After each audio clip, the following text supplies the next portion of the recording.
preparing to go live. Right, I'll do mine. Are we coming? 47 minutes. Okay. That's what it is. There we go. Okay. Do you need it so angled back, or do you want it? You tell me. Because you're. Oh, what's this one? That's what it looks like. No, but that just. I know, this is what it looks like. It's going to change in a minute. It's delayed. Oh, I see. Yeah, yeah, because it's a better view. Is it? Yeah, man. You hit at the bottom of the screen. Not good. Okay, let me go live here.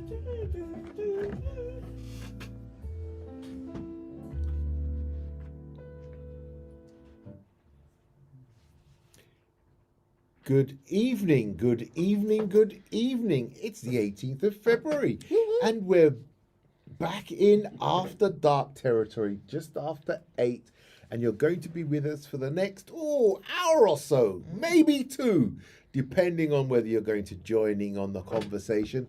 And the number to join, as always, is 0745 964 2898. That's 0745 964 2898. Talk shows. What do you need in a talk show? You need people to talk to you. That's the bread and butter of the show. That's what we need.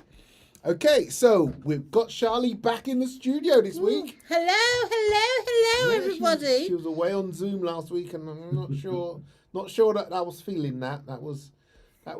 We just felt bereft, Charlie. Oh. We felt bereft. We were bereft. Oh, disms.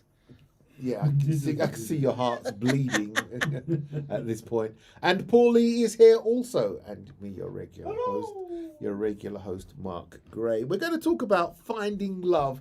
We talked about finding love last week, and now this because it was leading up to Valentine's. But in true fashion of life, after Valentine's, it's now finding love after a broken heart. So hopefully your love lasted for the week. But if it didn't, and you've now got a broken heart, on the following Wednesday, we're going to explore what you do after that. Hold on. Isn't that a song? It most certainly is. That's a song. Do we have that song? A song. I believe that we do. We got 20 seconds, 30 seconds of it? I mean, come on. Hold on. It's there. He's got it. Oh, yeah, there. That's our song. Yeah, I thought so.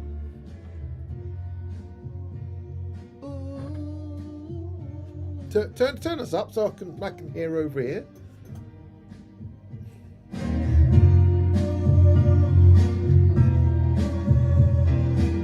God, the whole 30 seconds is played out in the intro.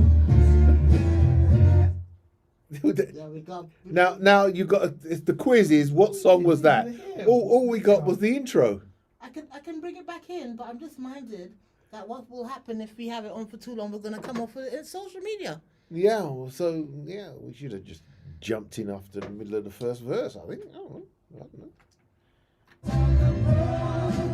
That's the song. Oh, Facebook's gone. No. Okay. You see, that's what I told you. No. Yeah, we only had the intro. God dear. It was enough. So yeah, and it just reminded me of that, of the broken-hearted. What's become of the broken-hearted? Is that the name of the title? What becomes of the broken? No, the title of the song. Oh yeah. Like no. Love like you've never been hurt. Tales of the broken heart. Tales of the unexpected. Tales of the broken hearted. Gosh, that's going back. So Okay. So Mark, When was your heart first broken? I'm joking. I was about to answer you. Wait, okay, go on then. It's a therapy session. They're always a therapy. Do you know, I started to say to you guys out there, but then this conversation switched. I said, Oops. is he not throwing his drink around again? I was going to say to you, I've never confessed as much as since being on the radio. I know. I mean, I know. We do. It's been in the shows with you, Charlie. I know. Isn't it about being real? She just gets into your soul and just rips you apart. You see the listeners. and discards you like a used postage stamp. Oh wow, is that? Are we talking about your first time your heart was broken? When was the first time my heart was broken? My heart was broken. My heart was broken for the first time when I was 16. Wow. Okay. Yeah. And do you know? Do you know what was really? I was going to say funny, but not funny. The really annoying about it. So when you go through it, you're 16. You think that the whole world is going to last forever. Okay, so then it didn't. Fine. She found a guy taller, slimmer, richer, more handsome, and she ran off with him at 16. Wow. That's fine. Yeah. So that was that. And that was just like, oh yeah, what becomes of a broken heart? Yeah. Fine. Now we remained sort of friends-ish. Yeah. And then so I was back in England, got a phone call that, oh Mark, I'm in England. It'd be nice to catch up and have a pizza. Yeah, whatever. So I said, oh yeah, that'd be great. Went round, so we went out for a pizza. So we're having a chat over the pizza. So remember, at 16, we were boyfriend and girlfriend, and then she dumps me and runs off with the rich guy. And so we're just having the pizza, and we're talking about life. And you remember at school and and she says, "Oh, yeah, I remember my very first true love, Miguel." And I'm thinking, now people have called me Marcus. They've called me Mark. They even called me Magpie at school because my initials are MAG. Yeah, I'm there thinking, hold on. No one's ever called me. So we had this great, what's become of a broken heart. And do you know what? I actually felt hurt more in the Pizza Hut. Yeah.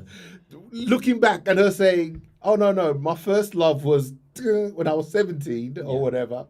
I thought, so I was just like, I was confined to history, like how Congo was confined to history, that nobody talks about the fact that King Leopold stole all their money. Yes.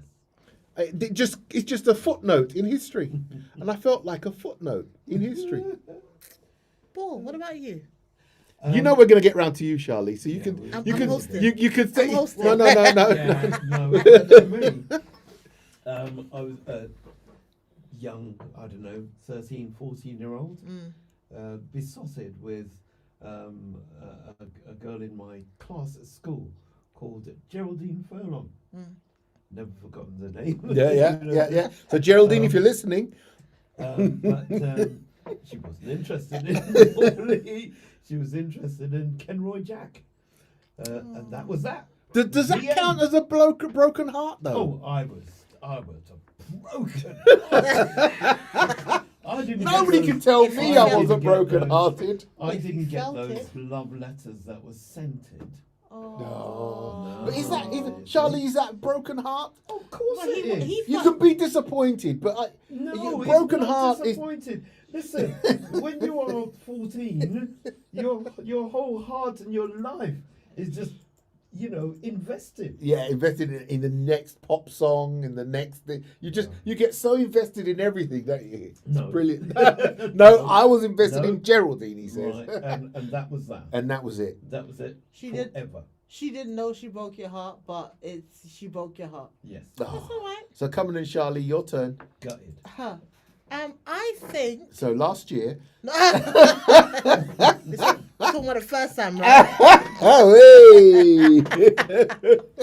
I would say, and there's very clear things that I remember happening. So, I remember, it was my friend's cousin, and no, I won't even give away his nationality. It was my friend's cousin. Just tell us the story, Charlie. I am. That's what I'm Don't doing. tell us what you're not going to tell us. Just tell us. I'm a woman. I go into detail. Leave me alone. No, the detail's fine. But you say, but I won't say his nationality, and I won't say. Just tell us what you're saying. So, we liked each other. He asked me out. We were dating. I went away. Paul, can I borrow your handkerchief? Forehead's perspiring. Look, there you go. Her forehead's For perspiring. you. Funny, Mark. Can you let her get the words out? Yeah, come on. I don't want to talk now. No, Anyway, come on. We're on a radio So show. we went. I went away on holiday for like 6 weeks. I was having like back and forth feelings, whether it's do I not like whatever not. Apparently, he was walking around like a bear with a sore head for the whole time that I was away. All of this kind of nonsense. And then I remember we were meant to be going out for, was it Valentine's? And I had all dressed up to go out, and he didn't show up. And I remember my auntie,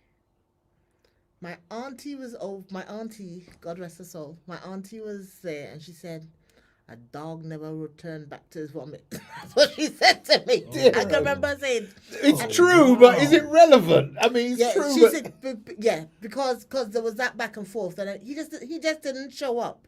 So but anyway, to find out the reason why he didn't show up is because he had another true Valentine. you see, And it's always the way. but it kind of ended really dramatically in the end. The whole how it all came to pass, how I found out about her and everything else. It all ended up really dramatic. But I remember having this big, like, but I'm not gonna go back, and I'm not gonna You're not gonna what? Sorry, I'm just reading the one's comment. Oh no! Wait, Sorry. wait. Tell us the story, then read the comment. And I remember trying to be very strong, but I remember, you know what? I remember going to Sister Bonner's house, Paul, for Sabbath lunch, and you know Sister Bonner feeds you, yeah. Yes, that's right. And I couldn't eat, and she was just like, and I remember, I just remember being in a really like low state because he was still trying to get me back. Okay.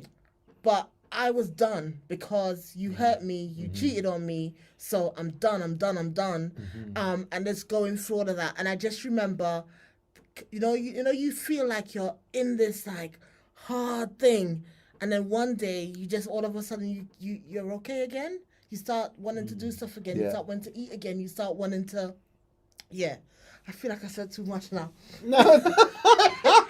But yeah, So it's every now and then I bump into him or he's still because around. he's my good friend is a cousin. And she never knew. She was like, I didn't know you guys were still seeing each other because I'd have told you about her. Anyway, So your good friend, it's her cousin. it's her cousin. Right. It's her cousin. So the Valentine's he didn't show up. He went with somebody else.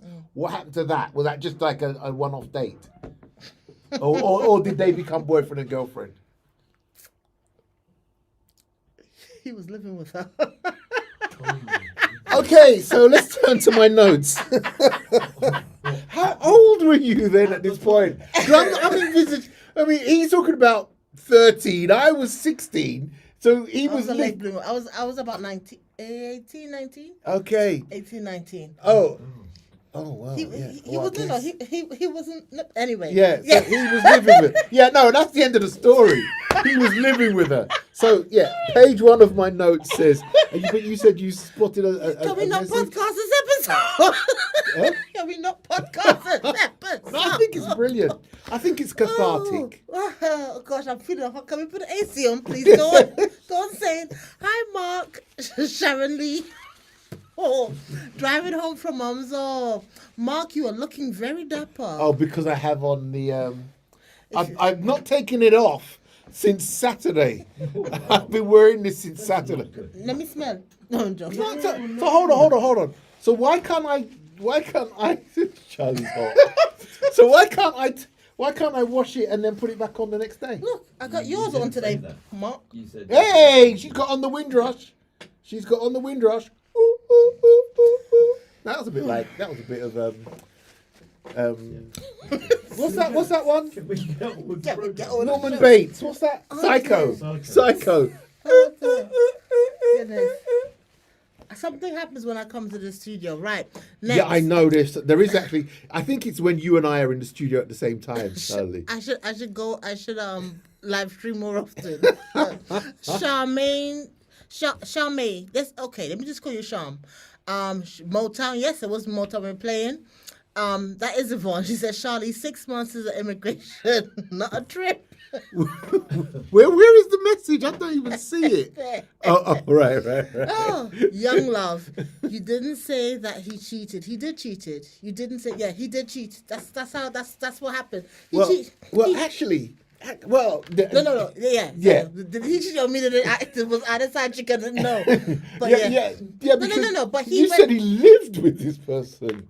But no, yeah. But he moved in with her. Yeah. But yeah, Oh, man. I'll tell you the rest of it off air. I can't tell you the rest of it on air. He wasn't Okay. that much older than me either. It wasn't that what it was. It was and it was anyway. Let's start the show. 'Cause I know- The show started. Well, look, we're 18 minutes in. The show has started. Listen. Any of you people listening think that the show hasn't started? Come on. Shamani is Marsha. Oh, hey Marsha. Yes, I'm calling out all the names. Yeah, man. Call out the names, man. The people Oh, are having a dear. conversation with us. Finding love after a broken heart requires intentional healing, self-rediscovery, and emotional readiness rather than rushing to fill a void. Oh, we all know about the rebound love, don't we? Oh dear, that's the one that never lasts. That's the one that there's this old little joke type thing that I know he's not Mr. Right, but he's Mr. Right now. It's never going to become anything. I've been listening to a lot of Betty Wright. Betty Wright. I don't know Betty Wright. You know Betty Wright. She's a singer Okay. from the 70s, 80s. High pitched and raunchy. Uh-huh. No. A bit like Millie Jackson type. Yes. Yeah, okay. She tells a story. Yeah. And she says this thing in one of her songs, and she says, I rather half a man than no man at all. And I'm like, really? It's just is that kind of but maybe we're in that day and age where people think that they prefer half a man than no man at all. You know what I think? I think people wouldn't really prefer that, but what I actually honestly think is that we were talking about it a little bit earlier. Even there are some, and we shouldn't make too many broad generalizations, but there are some that just want to know that they can sit down and enjoy a concert with someone, or go out for a meal with someone. Now, even if that someone isn't theirs, because even in my notes I've got this whole thing about dopamine and all of this stuff. There are certain things that come through that happen in your body when you're on a nice night out. It's a chemical thing. It's not just you saying it. So and you crave that, you want that. So I can see what the lady in the song is saying, not that we are advocating that style or behavior. But Does it also say heartbreak affects the mind, bodies, and spirit as well? 'Cause as you were talking about in terms of the same way you you want that feeling of being with someone, or and I think like Valentine's Day, a lot of people struggle with it because they're seeing everybody and they're happy couples, and they they're just thinking. And then they may potentially put themselves in a position to that I would like someone to take me out for dinner, or and it's not necessarily even the fact that you celebrate Valentine's Day but because everyone is talking about love and everyone is talking about getting flowers and getting stuff, you then want to feel the same way that others feel. But were we not made that way? Exactly. We were made that way. Which is why we do it. You're not looking at it as, maybe somebody feels or whatever. The reality is, God made us and put within us the ability to be attracted to a partner, and that's how people are. So Valentine's Day will come around. There's lots of people around you doing all of these different things, it's actually quite natural that someone will feel that way. Yeah, I think so. So having said that, and we're really off script here, but having said that, does that then mean that we're uh, um, being a bit unfair and unjust with the person that is happy to go out for a meal or share a meal with someone who is not their partner? I mean, Is someone unhappy with that? no, there are many people that will say, as Charlie, when she was talking to, was it Alan or some? You were talking to somebody at church once, and somebody passed and said, "Yeah, I think it was Alan who was talking about the play," Yeah. and then said, "Alan, how's your wife?" Just trying to let you know that Yeah, you know he's not single. He's not single. So and that's not a unique experience. That's Alan came back to church and brought his wife. yeah. So that that's not a unique thing, but we do that, and there are many times that we see that happening, and I'm saying because we acknowledge in one sense that we as human beings are created with these desires, pleasures, or whatever. And in the notes I'm going to come to it talks about there's actually a dopamine and that are being released, and so it's like a drug. It's not an illicit drug. So with that, knowing that we enjoy that, is it such a big thing to have? Is it such a big thing to have a desire to share and to create pleasure with other people? Yeah, I don't know about that. In all honesty, we're brought up and told that we should have platonic friendships, Yeah. and that there's nothing wrong with that. And you grow in groups, right? And you go out, the boys and the girls, they go out and have a meal, or they have a good time or whatever, and that's a norm. All right. I don't know what age you go past that. Yeah. To thinking singly, but yes, it means that there are people out there with platonic friendships that work perfectly well. Yeah. And They gain a lot of pleasure from it. Well, in this day and age, Yeah. we've spoken at times before, Mark, about the difference in males and females, males versus females within the church, right? So something like 8 females for every male. Okay. Yeah.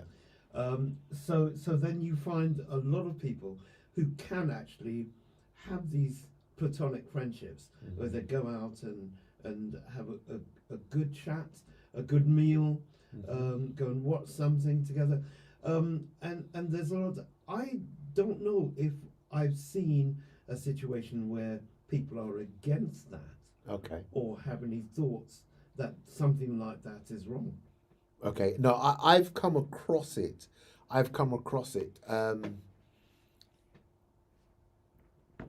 Like, for example, they would then be quick to say, "Oh, you were out there but you were not with your husband, or you were out there and you weren't with your wife," or that kind of snide comment, almost implying, well, not almost implying, the implication for me, or the inference that I take, is that you should only be having these sorts of events with your life partner. Right. But Now, let me also say, sorry, Charlie, let me also say that there are a lot of police in our church who police people, whether it's youth or middle age or whatever, and they will decide whether or not a platonic friendship is okay, because a lot of them do not believe in platonic friendship. Yeah, they don't believe that the friendship can be platonic. No, they believe that if someone goes out to have a meal, then there is an ulterior motive to that, or that they should not as if it's a sin to actually go out and socialize with someone that you have not decided is going to be your life partner. Go, Charlotte, So- make your point. Yeah? Okay, so couple comments have come in. NG distance relationship work. Does it depend on the individual, or maybe does long distance relationship work? Maybe. Someone said they were struggling to hear Paul. I hope you can hear him better now. In ministry with regular separation, could it contribute to the breakups with couples within faith groups? The point Mark raised, clear boundary lines need to be drawn. Feelings can grow without intention or being unfaithful. It should be perfectly fine, but gossip mongers. My question is, should we allow a broken heart to take our chance of love away? And that was I was going to come back to, because I think these are looking at couples and people making the assumption with if someone is single, but actually there's different type of church relationships, if I can say church relationships, that's gone bad. Yeah. Or, Yes, or okay, yeah. yes. So, for example, we've all heard a story, and everybody knows a story of someone who met a gentleman, and I'm sorry, I'll see if I can think of some girl stories as well. So they met a gentleman. They supported the gentleman through his studies. Through all for years, and I they know. work and da da da da da. Everyone knows the story of it. Yeah. And then As you're talking, two just popped into my head like that. Bang. and then they got to the end of their studies. The woman now starts screaming her hands and putting on false nails, waiting for the ring. He breaks up with her, and then 2 months later, he's engaged to somebody else, and he goes off into the sunset. Everyone knows a story like that. Yeah? Everyone has heard the story of the individual. So I don't want it to be. This is not a man-woman issue. So I don't want it to be like only men hurt women. I don't want. That's not what the issue is tonight. But it's only men that hurt you.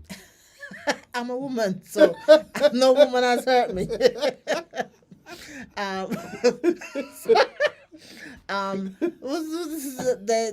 So the woman, she's dating someone, and then she finds out that she goes to his local church, and you find out he's had a girlfriend, or he's been engaged to a girlfriend. You know what I mean? So someone's been playing the field more than one same time, or someone wakes up one night and one morning and says, God has told me this relationship is not for me anymore. Oh, glory. And you know what I mean? And you've Blame the Lord. and you've poured your heart and your soul into this relationship, and you've been dating this individual for 8-9 years, thinking the ring is coming this year, or the wedding is coming this year, and then all of a sudden the angel of the Lord sat on his shoulder and told him it's not you, but the When you finish paying for the college course, Listen. that's what the angel waiting for. but the person, the angel told him in 2 months, that's the one. Yeah. You know what I mean? So there's always everyone knows a story about it, and I think that's the thing. When you've had that moment, so when I go back to when we were talking about my first heartbreak, when I couldn't eat, couldn't sleep, was tormented, and I felt that he was tormenting me, because you've made a choice. You've made a choice that this is the direction you want to go in. That is absolutely fine, but leave me alone. Yeah? So now I have to deal with myself and my feelings, because this is not for me. And then I'm trying to deal with it. And I can say, luckily enough, this wasn't a church situation. Yeah. So it wasn't that I had to face him, that because I think the other issue some male and females have is when they're having a relationship with someone in the church, and then the person's done whatever they've done to them, and then they go to church on Sabbath and they're up on the pulpit doing the pastoral prayer or preaching or take it, and you're sitting in there, and all you want is a couple of floorboards to go loose and then to drop through it. But you're saying, I can't be thinking like that in church. I should be thinking good and kind thoughts towards them.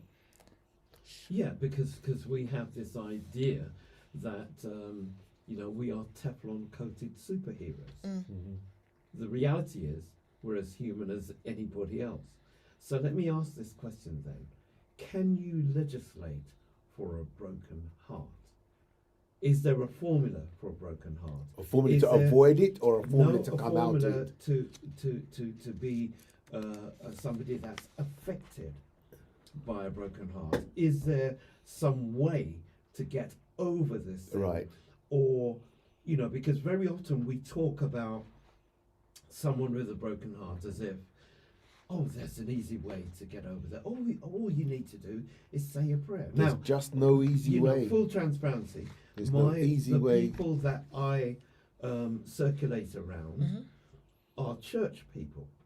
99% of it is church people, whatever. So I can only really talk about the people that would be in my sphere of influence or people that I get in contact with. But it seems to me as if we have, Mark, that word that you absolutely hate, standard, No, that one. right? We have, it's Standard. like you have this bar, and that everybody should kind of meet this bar, and if you fall below it, something is wrong with you. So is there a way of legislating for how you should feel when your heart is broken? And am I different to anyone outside of church circles? Well, I want to say that big therapeutic sentence that people say all the time, yeah? Hurt people. And the reason why I say that is because I think sometimes if we peel back the layers of the individual that hurt us, and at times you can't peel back their layers until you're okay. So because, you know what I mean? I think there's a cycle, and I think there's something about, so depending the level of hurt you're experiencing in a relationship or from a breakup, you have to go through that grief cycle. But it's that thing. But that there's that thing of sometimes understanding where that individual is coming from. It doesn't justify what they've done, but when it's like when you're looking, some of the things that you need to look for when you're looking for a spouse. Sometimes, because I know someone's always going to tell me there's an exception. There's telltale signs. So that's what they say. You look at their family, their dynamics. You also look at how honest they are about certain things that's going on in their family. Because sometimes they don't tell you something, but Auntie Brenda comes and whispers something in your ear, and you're like, oh, I did. But so sometimes they're operating from a place of hurt. And because they're operating from a place of hurt or a place of survival, they do things that sometimes is not intentional. So sometimes they're not intending to hurt you, but you become a byproduct of whatever they're going through at the time. Right. Because if someone latches onto you because they're in a needy place, when they don't need you anymore because they're no longer in a needy place, and they leave you, you're left because you thought, but then you have to think to yourself, why did I need someone that was so needy? What was I going through at the time? Why I needed someone that was so needy? but then you're Do not. you You're ever not. break down things? Yeah, like I'm gonna that? say, but you're meeting people. It's not romance by numbers, is it?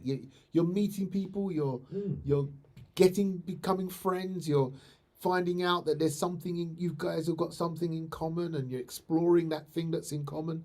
You're not breaking it down. He's needy. Why do I need him if he's needy? You're just enjoying the moment. You're enjoying what you've got. Now I can't. Now you can't what? No, I think now at this age, at this hardback age I am now, I have to break things down. I can't. It's a thought. It is not. But it's not. Fair. That's but fair because you're I'm not more even- mature than yeah, you were but I think that's at hard. 18, 19.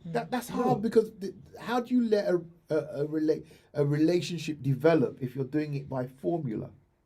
It's not by formula, Yeah, but you know what? also- One of the things. Sorry, Paul. I'm coming to it. One of the things I've learned is words and actions need to be in alignment. Yes. Yeah? Yeah. So if you're saying to me something, but your actions is something different. Okay. Yeah. Yeah, I'm with that. Yeah. I'm with So that. it's not like this big formula thing, but it's just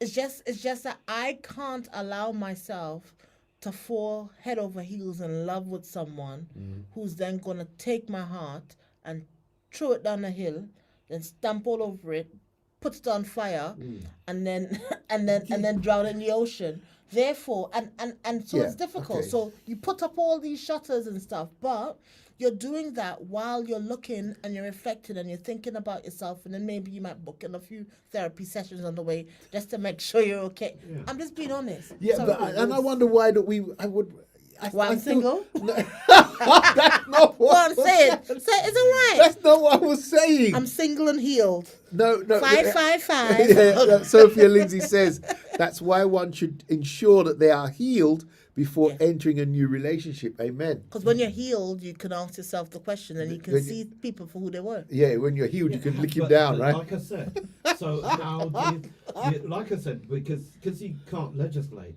for a broken heart, how do you heal? No, we're coming to how do you have anything over in that one? No, I have lots of people I'm waving on. Hi to everybody on Instagram. Oh, they're waving. We've got lots of questions on go on then. YouTube. So, mild point. We talked about the boundaries. Don't send. Okay. Tree hugger's back. Hey, tree hugger. Hey, tree hugger. Where's tree hugger? Tree hugger's back again. Sending love to everyone.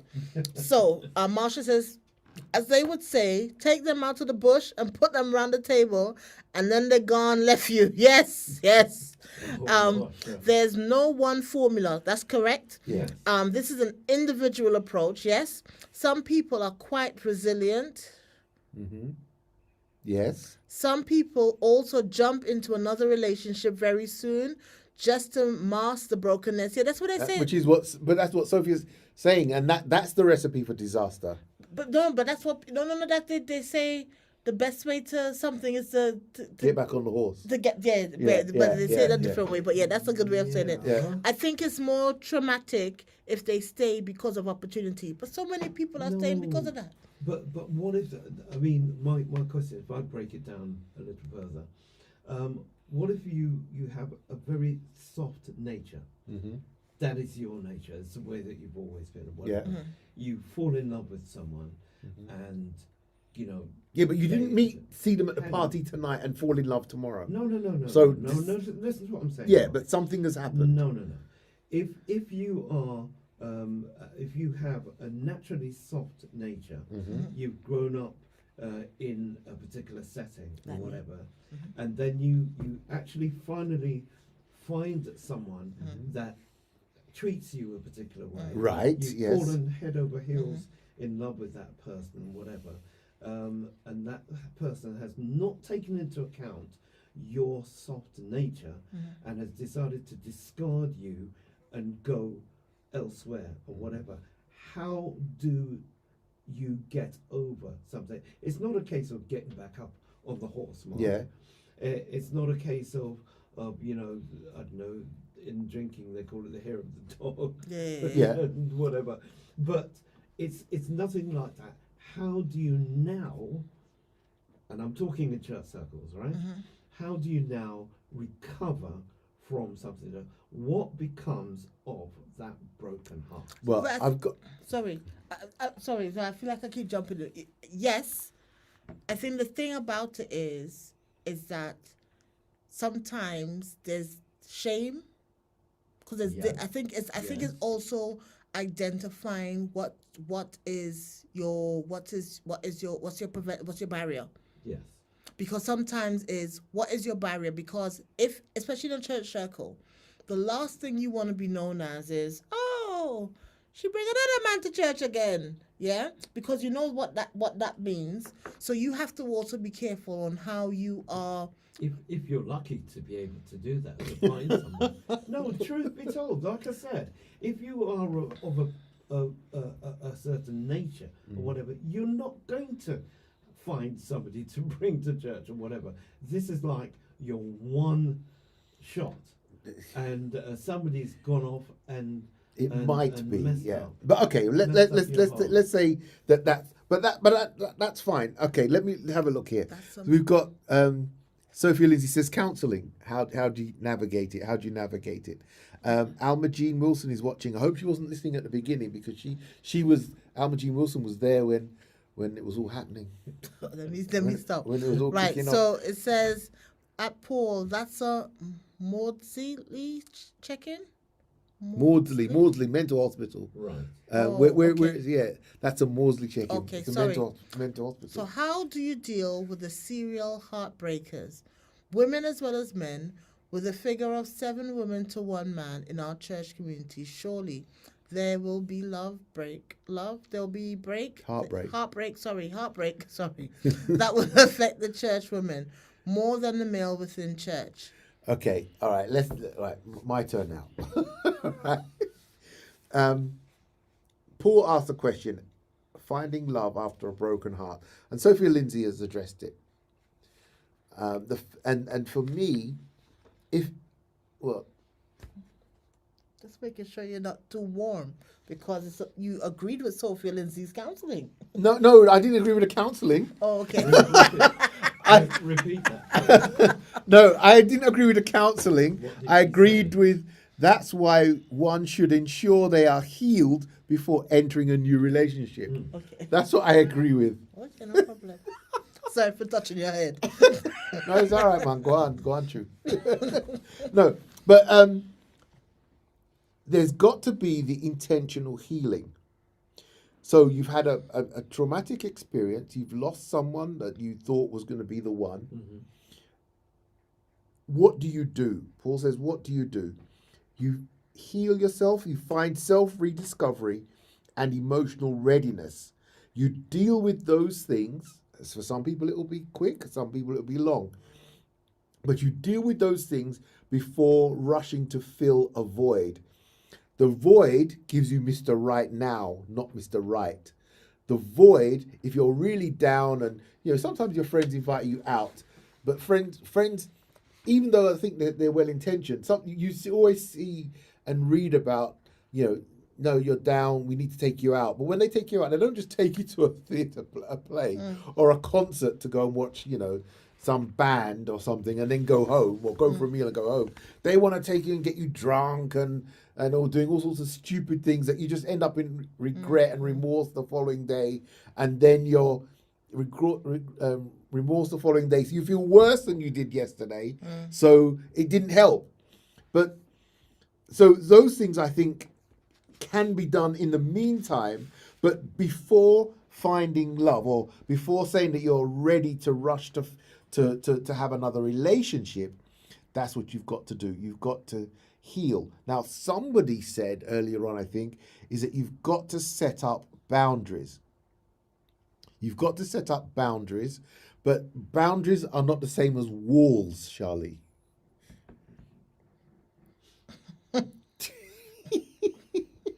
I was trying to get a rise out of her, but I didn't. Fence, wall, they're all the same thing, isn't it? No, I was trying to get a rise out of Charlie there, but I didn't. It didn't work. It fell flat. Look, you've got to set up boundaries. Now, the unfortunate thing that I've heard from both Charlie, Paul, and I think one of the listeners wrote the word about gossip mongers. I think that our problem is that we pay far too much attention to the gossip mongers. Now that might be because we feel that we're enclosed in a particular church building, and so we're in a cocoon with 300 members, and that's our world. But I think that's what we pay far too much attention to. Ignore them and rebuild. Ignore them and rebuild. Somebody asked the question, what happens with all the serial heartbreakers or something?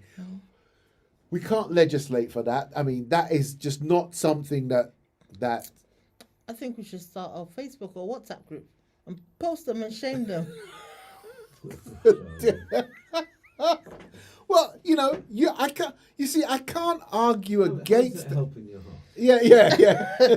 No, it just makes heart you feel feels very better. better. It feels better. No, who will feel better? No. But You would have to be a strong person to do that anyway. But if you're a soft personality person, you're not going to do that. You're going to crumple in a heap somewhere, and somebody's going to have to come and lift you out of the doldrums. yes. Do you know there's Right, an right, actual no, no. there's an actual Facebook group. There's an Adventist thing. It's called "Are We Dating the Same Man?" Yeah, Oh, and it's actually is that the name of it? are we dating the same? I think same fella, man, male, or something like that. Yeah. It's, yeah, and it's a closed group only for females. Oh no. Where they post men who they've either gone on a date with, or found out something about him, and they post his picture and they say like, he's FYI ladies, he's married, or I'm going on a date with him on Saturday. Is anybody else going on a date with him? And then somebody will come and say, I went on a date with him yesterday, or he's getting ready now to go on a date with you. And literally, Just Hold on. comparing commodities or something. Yeah. That's objectifying men. I strongly disagree with that Facebook page. you would. Unless of course men can get on it as well, No, just to see if they're on there. No, they throw them off. But no, anyway, yes. I'll get an AI.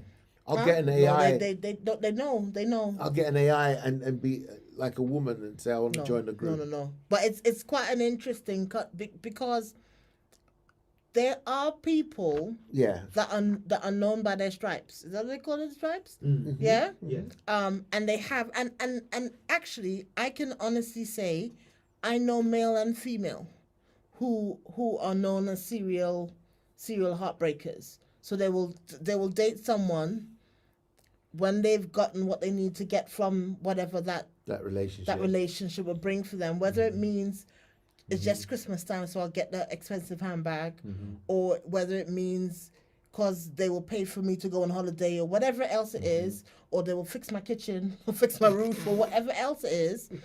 And then at the end of that, then they walk away. Okay, all right. Yes, that happens.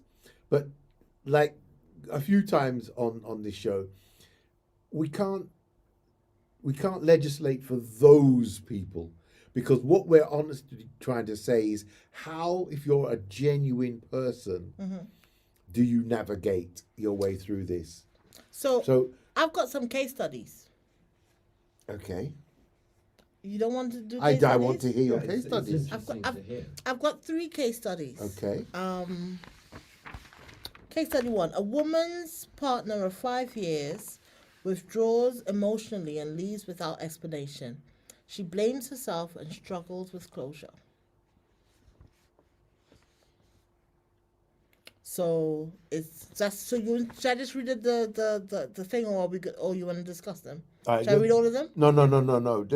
So that's not all of the first case. Yeah, that's all. That's the scenario. That's the A scenario. woman's partner of 5 years. Withdraws emotionally and leaves without explanation. She blames herself and struggles with closure. Yeah. Yeah, I struggle with closure. yeah. I do also. Yeah, I do struggle also. with closure. I do also. God has helped me with that one. I remember there was a young guy that I wouldn't say he's playing. I suppose he was playing the field, much younger than me. And so at work, he would tell me how his week has been and on the weekend and whatever. And then he said he's with so and so and so and so. And I said, "Oh, is that the one from so and so?" He goes, "No, she's gone." And she, to be honest, she stopped taking my calls. And I said, "You got to phone her and find out what happened."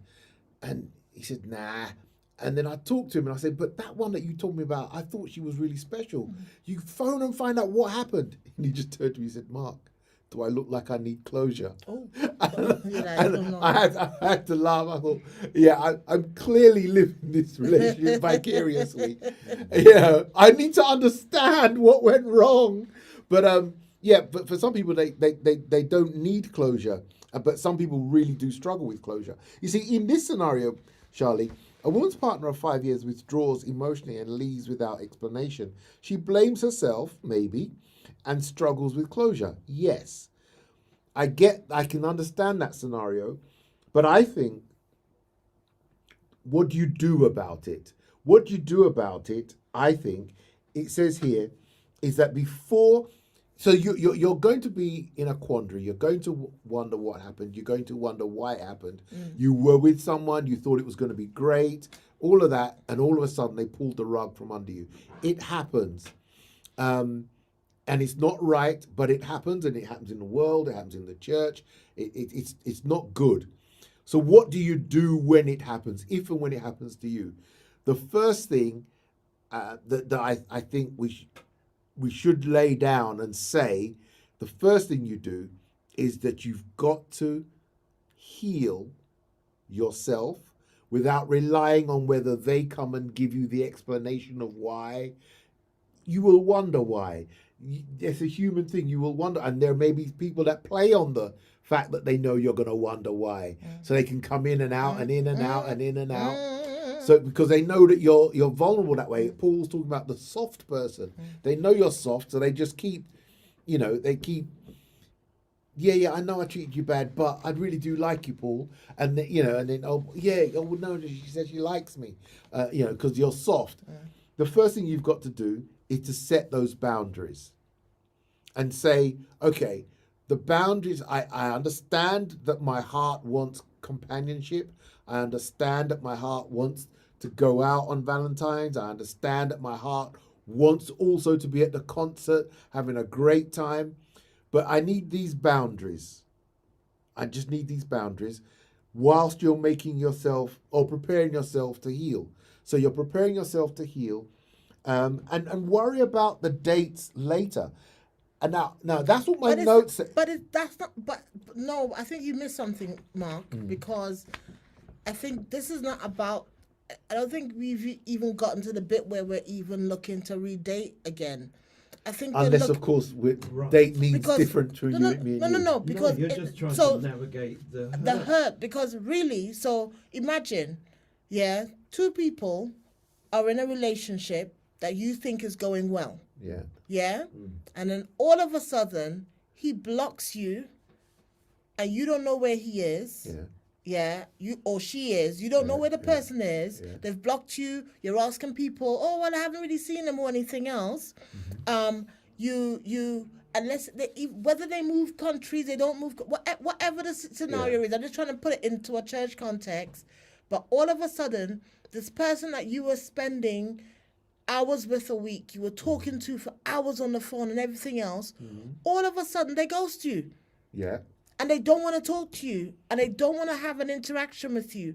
And you have to prevent yourself from turning up to their mother's house, turning up to their workplace. You don't have to turn up to anywhere. No. but you have to, because you want to answer. Your natural instinct is saying to you, I want closure. Why are you not talking to me? So because it takes a while before you get to the point when you actually realize you're okay. So I guess we're not in a relationship anymore. Because you think, okay, well, he didn't call today, he called tomorrow. Okay, he's gonna call it. You know what I'm saying to you? The more I think about this, is the more trauma that is attached to something like this. Let me give you a scenario. You're dating someone, and as far as you're concerned, this is the person for you, and you're going along a juncture. Then whatever happens, and that person pulls away, what happens to your relationship now with that person's family? No, hang on. Let me say this. Yeah. What now happens, because you become invested, you become friends of sister, brother, mum, dad, whatever, and then there's the connections across the aisle. So you've got cross-fertilization with the families and whatever. But now you are left to navigate that shark-infested water because it's broken you. How do you navigate that now? Given that you're not the retaliatory person. No, you're not. You're not. You're that soft-natured person who thought this was going to be it. All right. Well, Sophia Lindsay, and I are totally aligned tonight. She'd written, totally agree. They may never say sorry. So find ways to heal and move on. It's liberating. I 100% agree with that statement. Now, addressing Paul's point directly is that Can I address Paul, that point? no, you've asked the question. Yeah. Okay. Stick a pin there. Because I want to address that before we go to that other one too. Yeah. You can't just Stick move a on. pin. We can't No, just move we're on. not moving on. We're moving back to his question. Yeah. No. We'll move back to this question in a minute. I'm going into Yes, to go. the point that Sophia Okay. has about find a way to heal. Yeah. Right. Yeah. If you are quite a sturdy-natured person, Mm-hmm. then actually you probably will, find a way Mm-hmm. to try and get some kind of remedy out of that. Yeah. Yes, Yeah. because you're solid enough. Yes, it hurts, Yes. but you're going to try and find a way to yeah. get over that and in some way fill those holes Yeah. that are now left there so things are smooth. Yes. But like I said, Mark, If you're a softer person. if you're a softer person, yeah. you don't have that. You don't have the wherewithal to even find a way of healing. So what happens to that person? All right. I can tell you. Charlie wants to come in.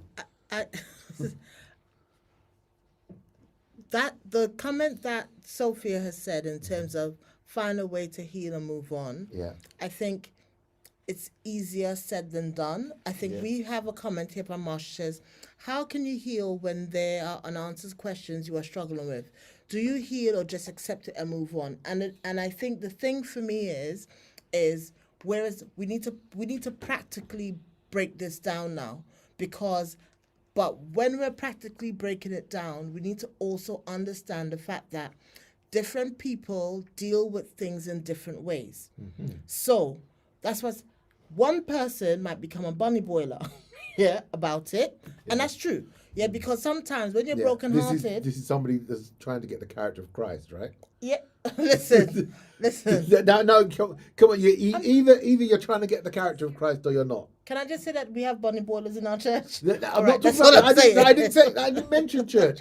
Please don't conflate the two. That's fine. I said trying to get the character of Christ. Notice I didn't say church. You are, but you know what? When you are flat and you are broken-hearted, And you're trying to get the and character of you're Christ. trying to get the character of Christ, sometimes yeah. at that at your very brokest moment, Yeah. whilst your face on the floor, Yes.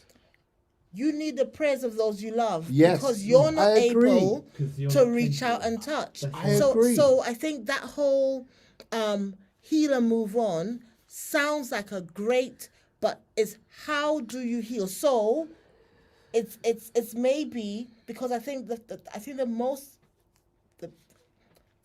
biggest thing for me is it's great when you get someone who will sit down with you and say to you, sit down and say to you,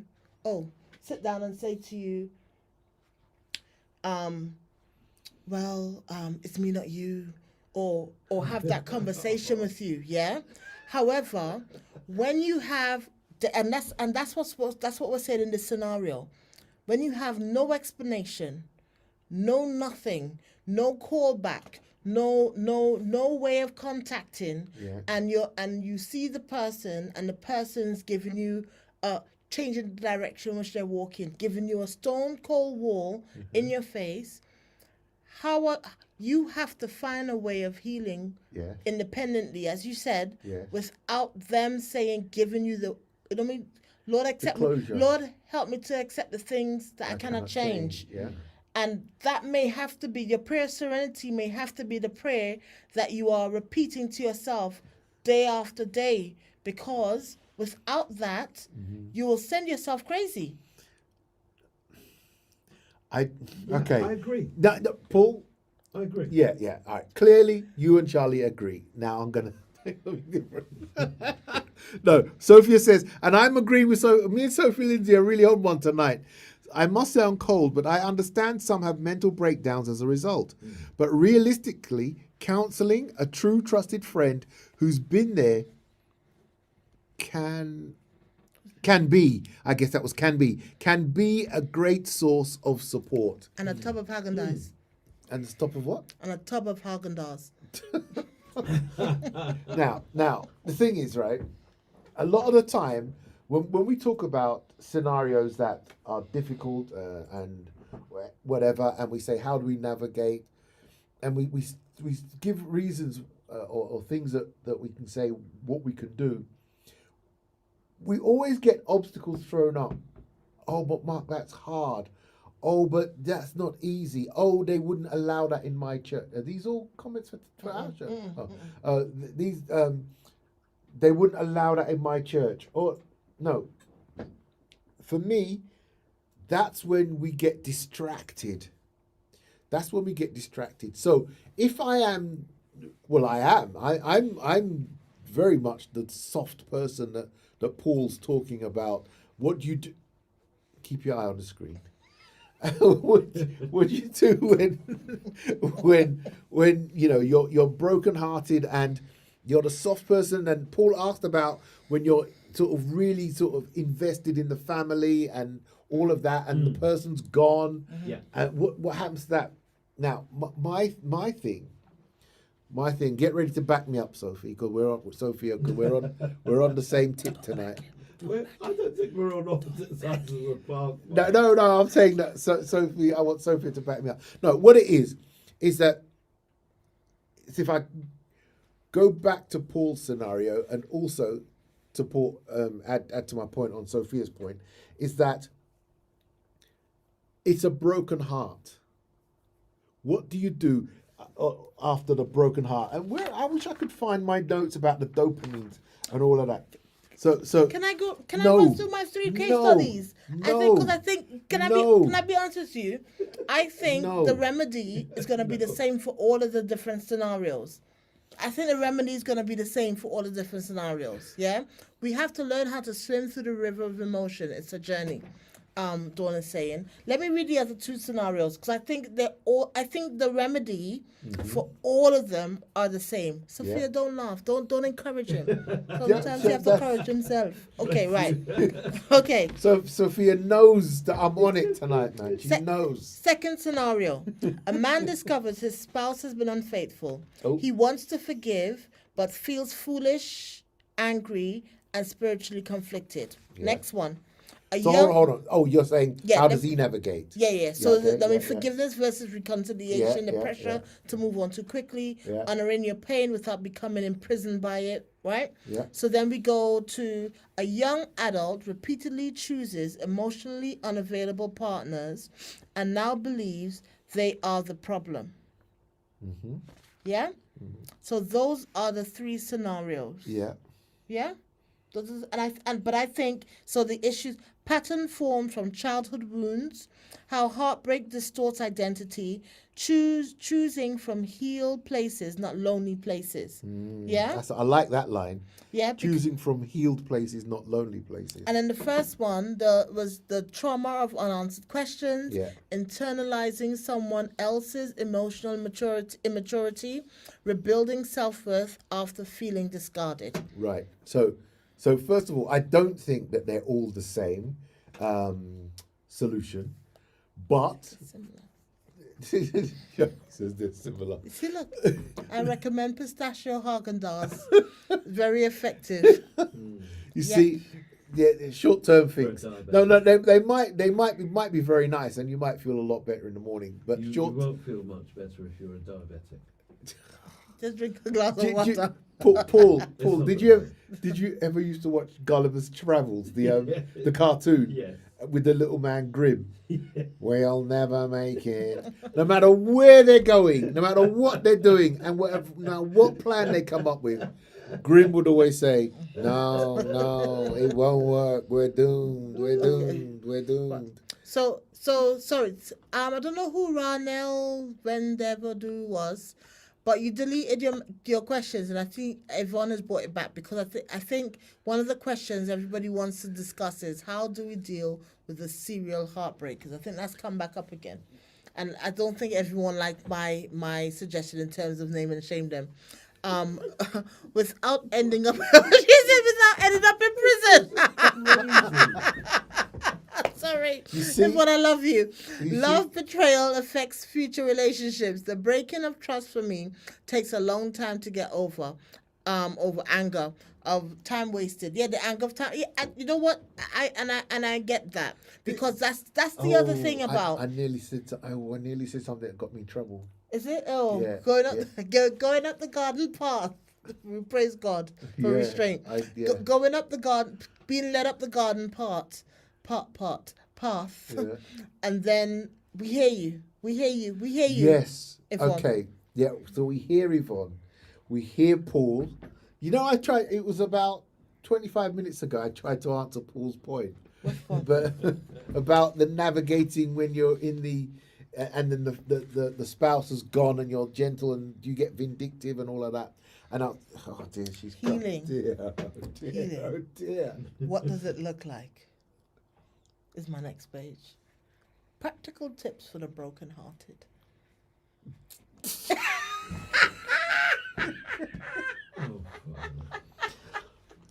Oh, I don't. okay, Mark.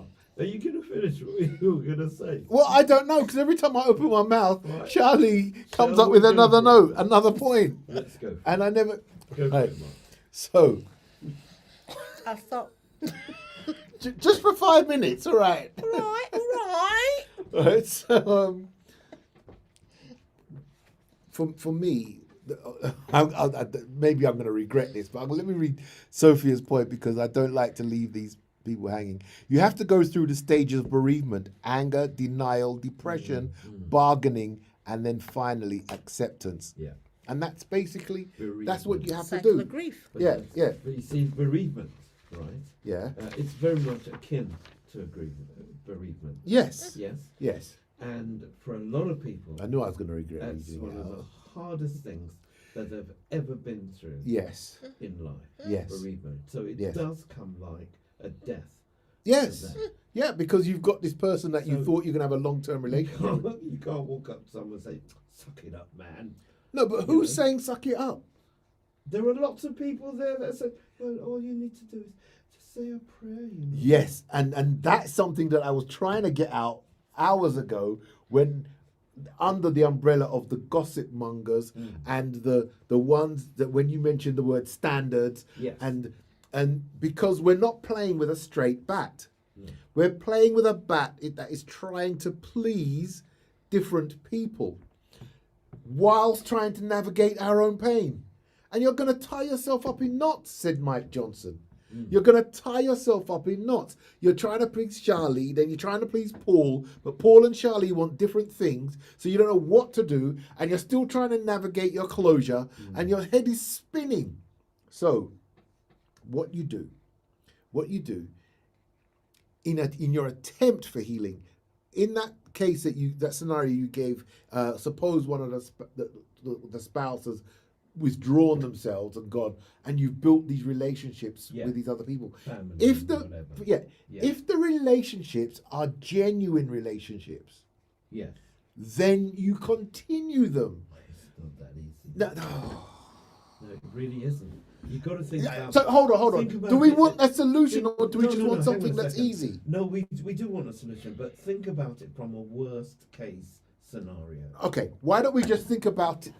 Can I say something though? I think it's different whether you're married or whether you're dating. Yeah? Yeah. Because how would you like it if you were dating someone and you just dating them, Yeah. no children attached, yeah? And you break up with them and then you go you go to your mum's house and there she is. Yeah. With your mum helping her do stuff and everything else. Yeah. And you're thinking, okay, Yeah. that's that no, wanna bring my new girlfriend over. Why is she here? No, You know- yeah, okay, but you're not playing with a straight bat. Okay, where are we on the 5 stages of bereavement? See, it depends on where you are on it. Are you angry? Are you We're in on- denial? We're Are on- you we're on depressed? fire burn Are them. you? Charlie. We're gonna chop them. That's No. So that's anger then. So we're still in anger. Right. We're still in the first stage of bereavement. Yeah. So we've got 4 stages to get through, right? Remember that Paul says, and Paul often says, often, Often. but it's not easy, Mark. And what if your church says this? And it's not easy, Mark. What if your family say that? Yes. It's not easy, Mark. Yeah. What if your husband says this? Yes. Or your wife says that? Or your brother says this? Or your brother says that? It's not easy, Mark. No. Okay, so I'm acknowledging that it's not easy. Okay? Yeah. So the question, what do you do? How do you find love after a broken heart? It's not easy. Paul says it's not easy. Yes. I agree with him 100%. Now we've established that it's not easy. What do? Do you throw yourself off the Empire State Building?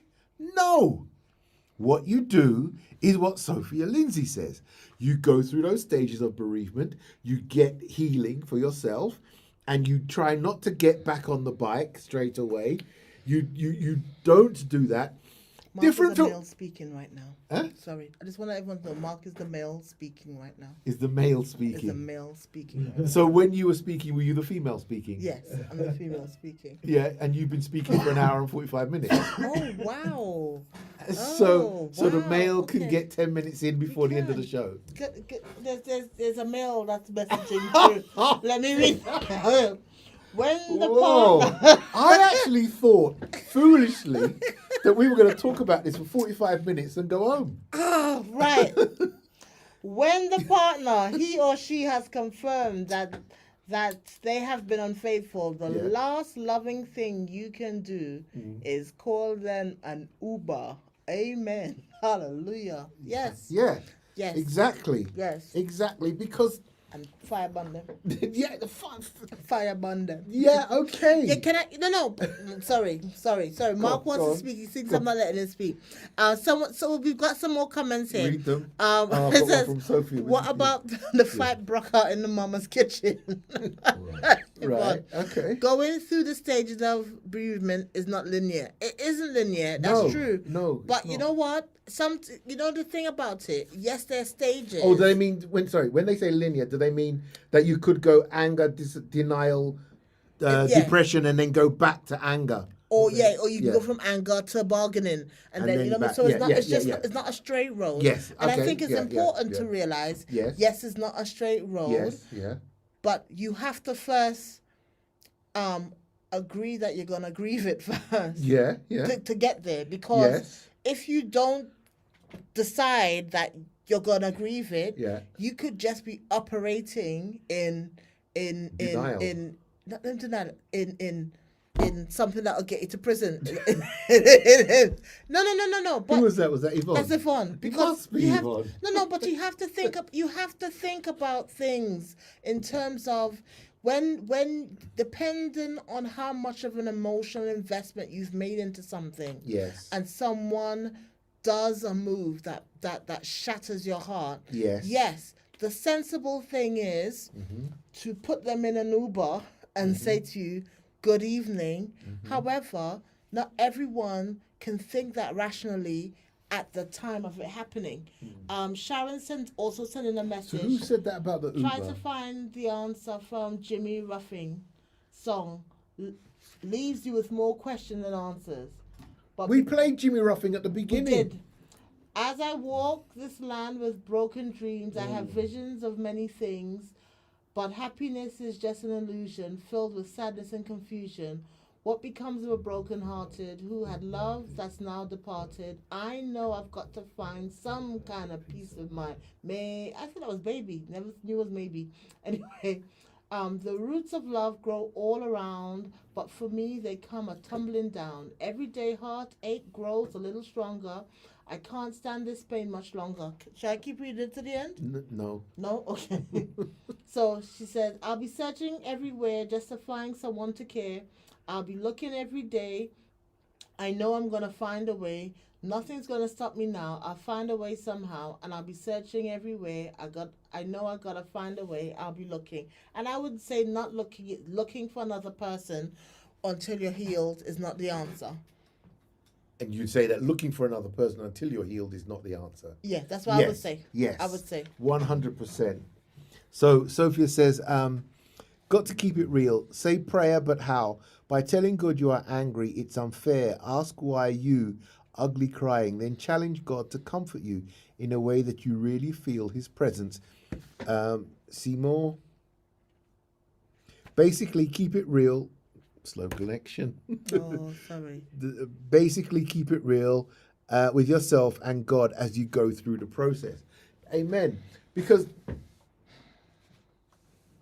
the fact that we're exploring how best to navigate it doesn't mean that we're saying it's easy to navigate.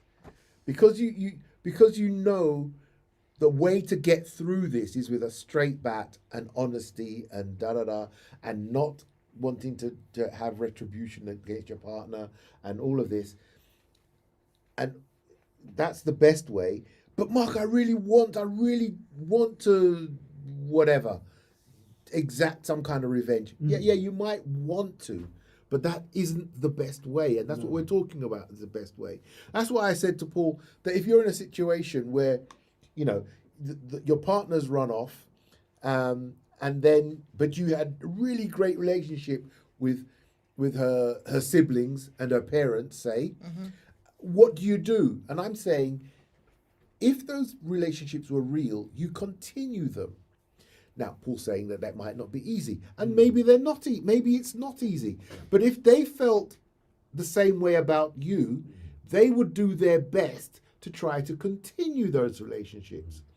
They might change shape. Exactly what they look like might be different. But that's what you do in that case. That's what you do in that case. So I wouldn't cut off my relationship with my wife's brothers, sisters, aunts, parents, because my wife leaves me. But if your girlfriend left you, and I have a relationship with those people, yes. Let's say we're not. So because I think there's a different. No, hold on. Do I have a relationship with those people? Yes. Do I go right? I mean, a good relationship. Not I know. Hi, Mr. Brown. You've gone to their house. You've eaten. You've helped them put up some shelves. You've helped Dad put up some shelves. So you've got a working relationship, but your working relationship has been built through the fact that you are dating their daughter. So if they are only wanting me to come round and help work on the car and put up shelves because I'm going out with their daughter, and now I'm not, and they don't want that, then no. But then how will you know that? Because they're going to tell me. I'm going. Let's say. Hold on. So you turn up for Sunday dinner, even though No, you don't. But you wouldn't turn up for Sunday dinner without. You wouldn't turn up for Sunday dinner without an invite anyway. But hold on. If he I'll tell you what, Paul. We're gonna have to explore this right on 3 different nights. One night is a Paul night. The next night is a Charlie night, and the next night is a Mark night. Because. Can't we all just get along? So Yes. As long as we don't all have different opinions, right? So 7577 says, love something that will get you to prison. She's laughing at that. And then Dawn says, fire bun them, Charlie, I'm busting up. Well, you see, and it's not a button up story. This is a story about how do I heal after my broken heart. So I've got 7 points here how to heal from a broken heart. So number one. Okay, I'll tell you what. Let me just put these back in. Come on, Mark. I just put these. I think Mark is suffering from a broken heart. I think I'm on the first. Charlie, tonight is Charlie's night. It's a Charlie's night. Anyway, And the feeling's right. Oh, what a night! Let me behave myself. I've got down to the first paragraph on the first page, and I've highlighted the answer to a question Paul asked that I was going in my second paragraph, and I haven't got to that second paragraph. Maybe you can add to my 7 points. All right, so I'll just wait and speak when I'm told. Right. So Yeah, allow yourself to feel without shame. agreed. Heartbreak is not a lack of faith; it's a human experience. Yes. Yep, agreed. you okay with that? Yes. Yep, no problem. 100%.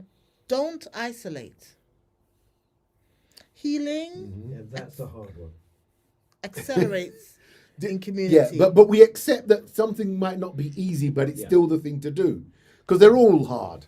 Yeah. Right. Okay. Fine. Friends, church members, mentors, safe people. And knowing who your safe people are. Shall we know? Yeah, that one. Okay. Okay. Yeah? Yeah. Accelerates in community. Yeah. Rebuild your identity. Let one marinate a little bit. Healing accelerates in community. Friends, church, mentors, safe people. So take the time to be with these people, and that will help you to heal. Yeah. Not with people that's taking you out to get you drunk and take you No. down to Chippendales and all of No. that stuff, right? Chippendale. Or whatever the latest one is. It's going back a long way. I've No, shown the age. it's called something else now, but I'm not about to say it online. All right. The problem with We wouldn't know. Me and Paul wouldn't know. yes, the problem with don't isolate is that sometimes you feel like people are avoiding you. That's a good one. Robert. Oh, okay. Yes, but let me just say to married 7577, and I think it was part of the answer that I gave to Paul just now. You know, you play with a straight bat. So if half of the family want to avoid you, and half of the family no longer want you to help them put up their shelves, there might be another half that is still happy for you to do that, still wants to hang out with you. Maybe they would come round to you to listen to music or whatever it is, and they will still come. You know, it might not be easy, and not everybody might want to do it. But how do you navigate this minefield? Go on, Charlie. So- Let me know. Robert of Chiswick, STA said yes. Put them in an Uber and tell the driver, take this person home with Godspeed. Keep your sanity and don't let anybody steal your joy. Amen, amen, amen. Amen. And you know what? And I think there's so many situations, Robert, because I agree with you, in which we need to not allow people to wind us up or allow people to impact us, because there's a thin line between sanity and insanity. And actually, that quick action of either calling them an Uber and saying, can you leave out my house? Or I'm going to call the police to take you out my house. Or, you know what I mean? Or just giving yourself that space, I think is very, very important. The problem with don't isolate is that sometimes you feel like people are avoiding you. And I think Yeah. that's a very Yeah, important, but you've also got to run the gauntlet. yeah.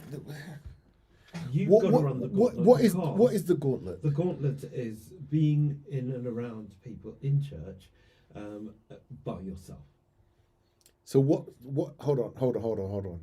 How does that statement marry with the statement of being with people who might want to avoid you? You've got to run the It's gauntlet. It's the opposite to that. It is the opposite to that. But the point is, you've been heartbroken Yeah. by this person. Now you've got to be around all of these people Yeah. who used to see you on a regular basis Yeah. with this person, and you've got to navigate this choppy water with lots of people around who knew Yeah. it's either eyes or soft whispers Yeah. or whatever, or even some people being able to come up to you and give you the benefit of their wisdom Yeah. under the circumstances, although they've never had anyone like that. Yeah. So, but surely we're taking on a problem that is not ours. The problem is theirs. You're saying, if I understand what you're saying, is that you have got a girlfriend, you've got a partner, a spouse, it breaks up, you go to church, and the people that at church that knew that you were with this person now are giving you wisdom so you can't heal. No, so the ones there that are doing that, you isolate from them and you immerse yourself so that you're not totally isolated by yourself the whole time with those that, where's her note? Those mentors, friends, and safe people that you can be with. Now, those people don't have to then get you, Paul, so tomorrow night you're going on a blind date. No, all they need to do is so you don't just go in on yourself and there is only pain and negativity. You go out to a concert. You always like Stevie Wonder. Let's go to a Stevie Wonder. You always like this meal. Let's go this type of food. Let's go to them and have a good evening. Listen to some music. Da, da, da. You might say, yeah, but at the end of the night, I've got to go home by myself. That's fine, but you'd have been home all day by yourself and night. So you do that, and then you do that a couple of times. It doesn't get solved. Charlie's bubbling. She's got a few comments to. I've got a comment. So And- 7577 says one half don't want you, the other half don't contact you, and then there might be a next half. And yeah, I know two halves make a whole, but yes, there's a next half too. I agree. We also have a comment that's come in on WhatsApp. It says, sorry, I was away from the mic. Good evening, Paul, Charlene, Mark, and Paul. Who will pay for the Uber? Listen, it'll be the cheapest ride home you listen, that'd be a last act of kindness. When do you think you should spend time with yourself to reflect? And we're Thank coming, you. we're That's coming, a- listen. Listen. Hey, remember, I have 7 points that we're going to, then we're going to look at Mark's notes after. At 9:59. Listen, right, so, number 3, rebuild your identity. Yes. Ask, who am I outside Oh of my this God. relationship? Yes. Yeah?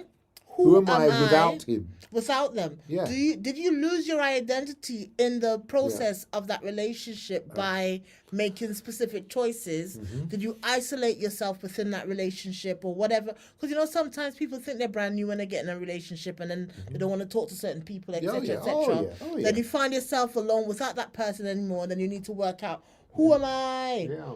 1976 all over again. Yeah. And So it wasn't just the Montreal Olympics that happened that year, I'll tell you. number 4, guard your heart without hardening it. And I love Yes. this one. Yes. Yeah, boundaries protect, walls imprison. Ooh. Right. That was why I said earlier, and I was trying to get a rise out of you. Yeah. That you got to make yourself some boundaries, set some boundaries. And I said, boundaries aren't the same as walls. I was trying to poke you, but you ignored me. Walls imprison. Yeah. Yeah. Yeah. So boundaries protect, walls imprison. Yes. We love that one. Yes. Invite God into Invite God into sorry. That was the accent came from nowhere. God. Sorry. Woo, the I don't know what send that back. Okay.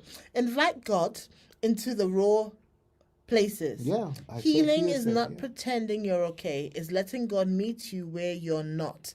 Oh. Sophia Lindsay, she wrote these notes, didn't she? Brilliant. Yeah. It would say, girl, you done that with the walls in prison, yes? You've done that with the walls. Yep. So I don't get that. What's that mean? she's a good. She's agreeing with it. Girl, you've done that with the walls in prison. Okay. She liked the comment. Okay. Yeah, that's it. Okay. Okay. You just Number decided it was 6. a girl. Okay. Forgiveness is a release, not a reunion. Hey, forgiveness. I is think a you wrote these release, notes, Charlie. Not a Charlie, you wrote reunion. these notes, didn't you? Forgiveness frees you, Yes. and that's is with or without the other person's permission to get that. Paul. At what point does forgiveness come in? As soon As as soon Where- as you can, where as does soon, it come as in? soon as In you've the got, sen- as soon as you've in got the to line? acceptance, I think. Mm. As soon as you've got to acceptance. Okay, we'll have this conversation in a couple of years' time then. Eh? Oh Lord. Okay, I- take your It's time. going to take me that long to get over this. Yeah, Right. because I don't think we're So- setting times on these things, are we? Yeah, some people do. No, Some but we're people not. do. But we're not. Yeah. So Well, know, you're saying the when we person that say- says, "Oh, look from when your brother did, and you're still a ball," you know. no, but but you know that one. And then, but we always say, "You what? It wasn't that funny." Mark Gray. No, we didn't. Mark Gray. No. There could have been another scenario that you could have used. There could have been, but I didn't want to say your mother or your father, Yeah, because just yeah. in case it was still, Yes. you still hadn't, But you're saying still there's grieving. there's no So I time didn't want. limit on that. You're right, You're saying there's no time limit. right. But all I'm saying is, and I agree with you. Yeah, I agree yeah, with you. yeah, Yes. yeah. All I'm But- saying is that. All I'm saying is that. You know, for some people, Yeah. Mark, and we're talking about bright, intelligent people, Yeah.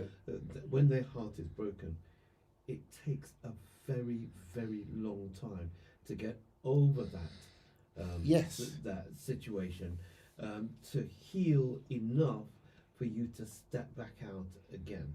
And for Yes. some people, Mhm. and we also have to take into account the fact that for some people, they will never go through this again.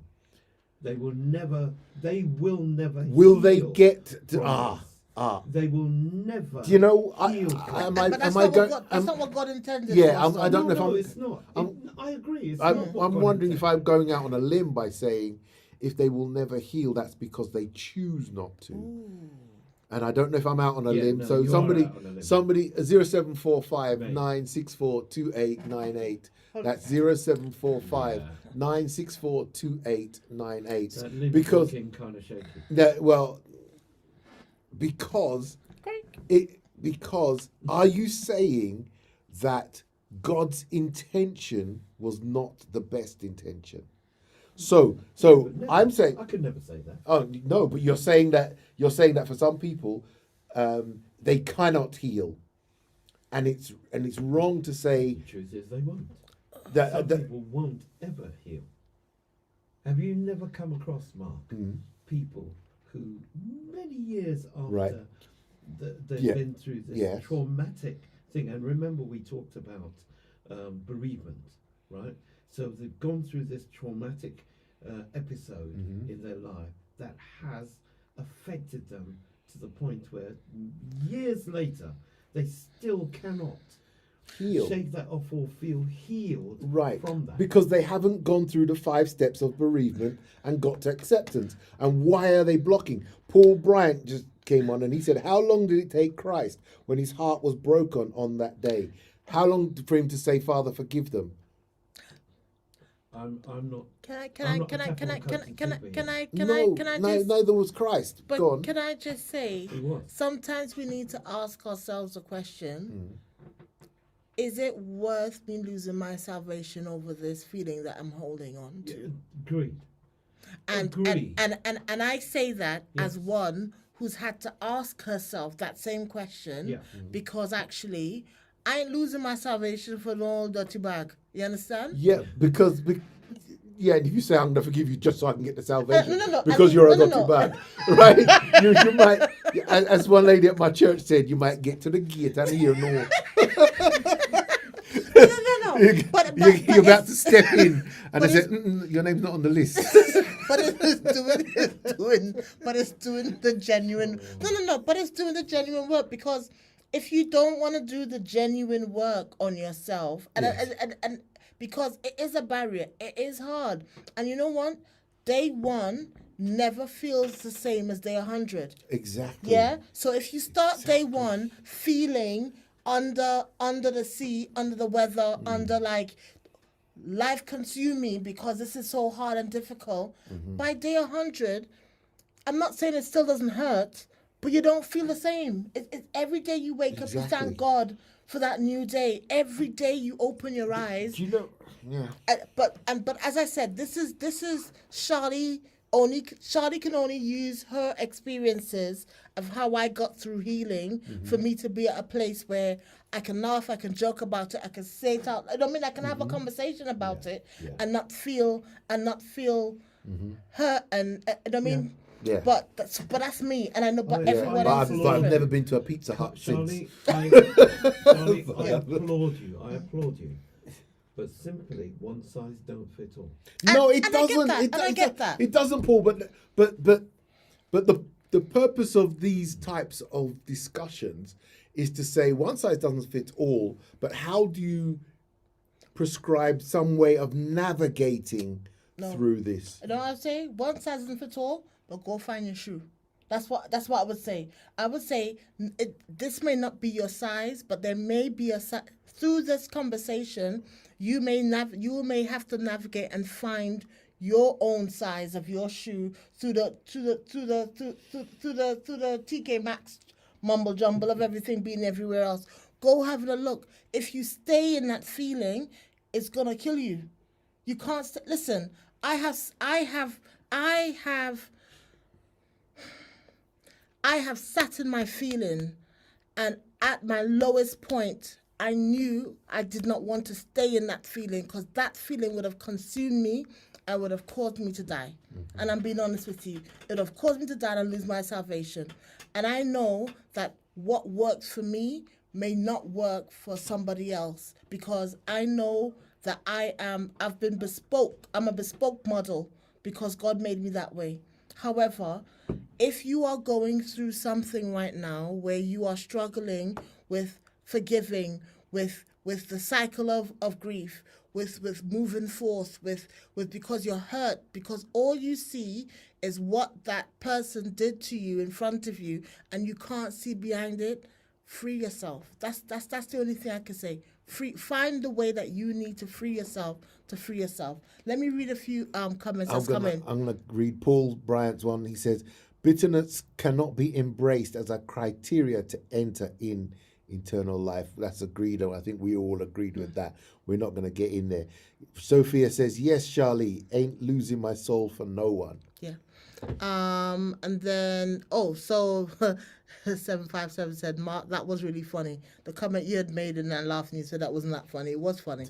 Dawn says, I agree, Charlie. Forgiveness frees you. And I want to say, hope springs eternal. There's a song, I love that, says that.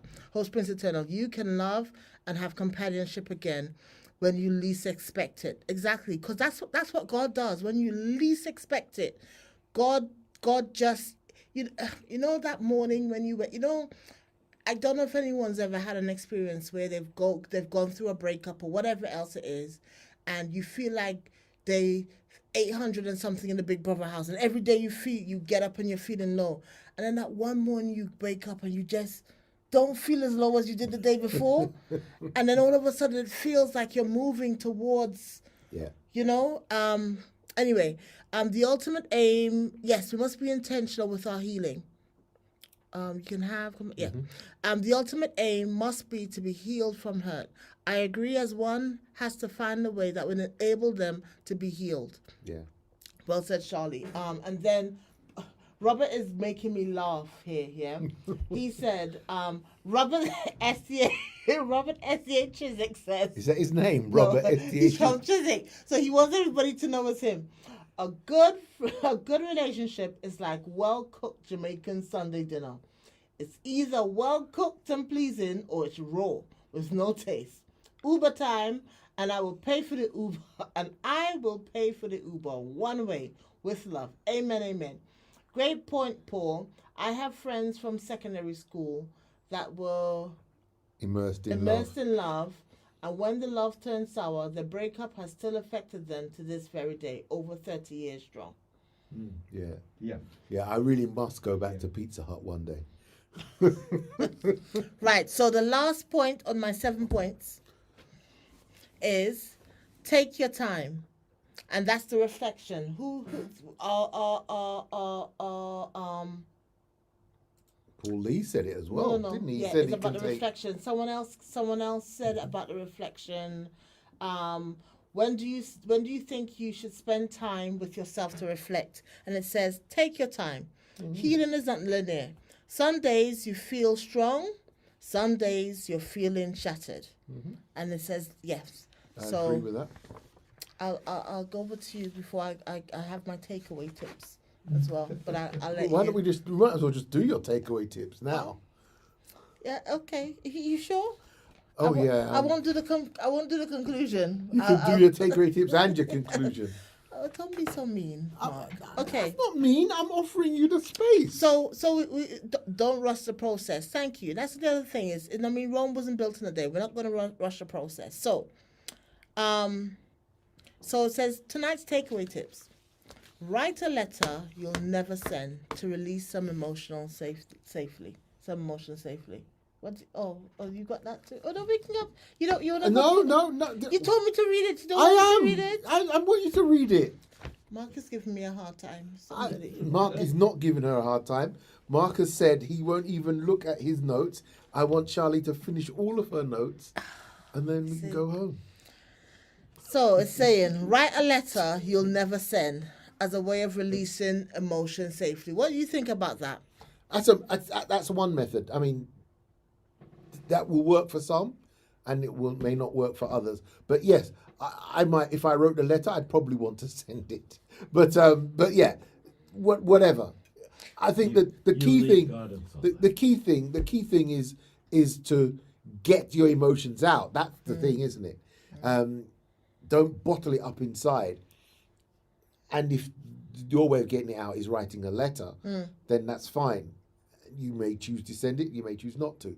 But the key thing is to get your emotions out. And I'll just interject one quick thing here. And if you do, you should get your emotions out. And if that's not well received, let it go. I can hear everybody screaming, but that's not easy. But if your job is to forgive, your job is to heal, your job is to move on.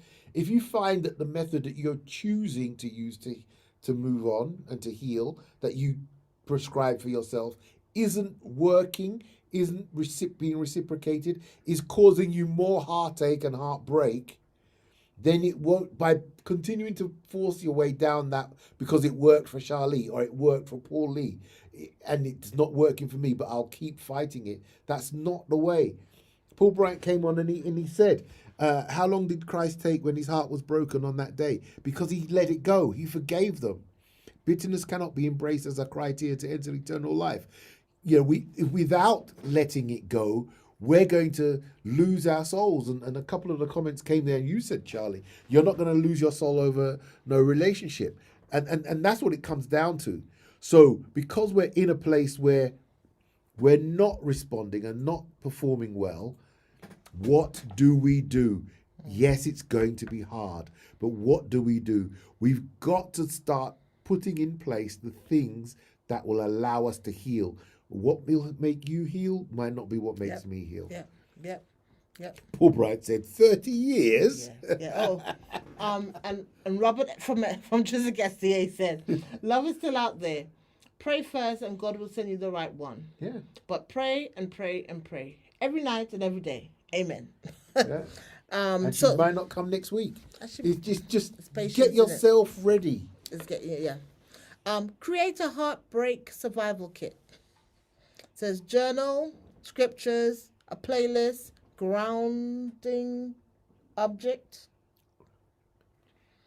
People go outside and they stand on grass to ground yourself. Okay.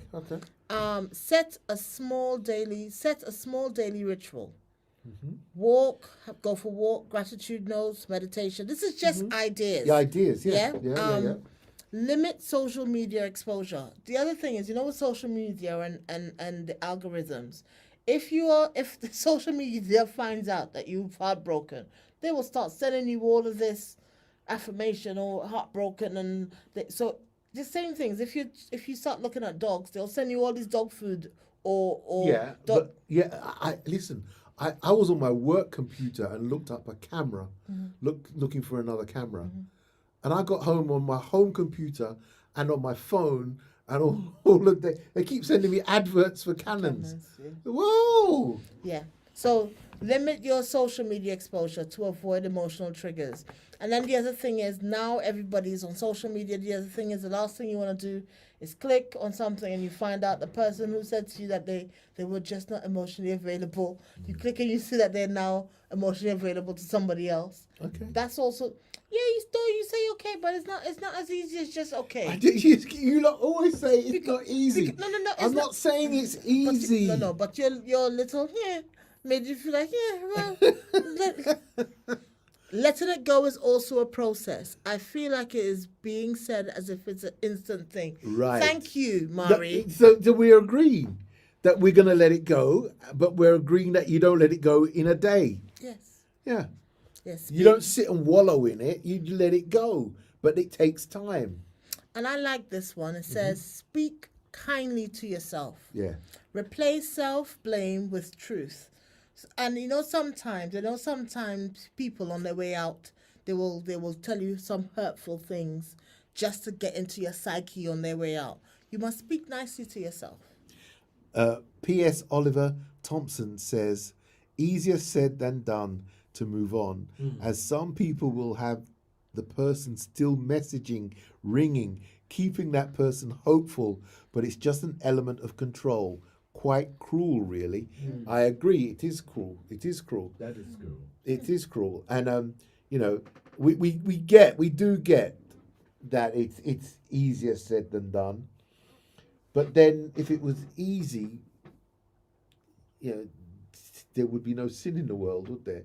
I mean, you know, it's not easy, but how do you navigate it? And that for me is the crux of the matter. Seek support early. You don't need to wait until crisis. So I think that's another one. I think that's to seek support early, and whether it's counseling, whether it's therapy, whether it's coaching, whether it's a trusted friend, whatever it is. I think professional help is always good. I always say the thing about therapy is that a therapist, you throw yourself out and they know how to help repack you and organize you nicely, whereas if you go to someone else, they may just throw you back into the drawers and they may not be able to do that. Paul, sorry. Seek therapy early. Yes. Yeah. Seek support early. Yeah. Seek support early. Yeah. And whatever. Could we replace that with provide support for someone that you know may be going through that from an early point?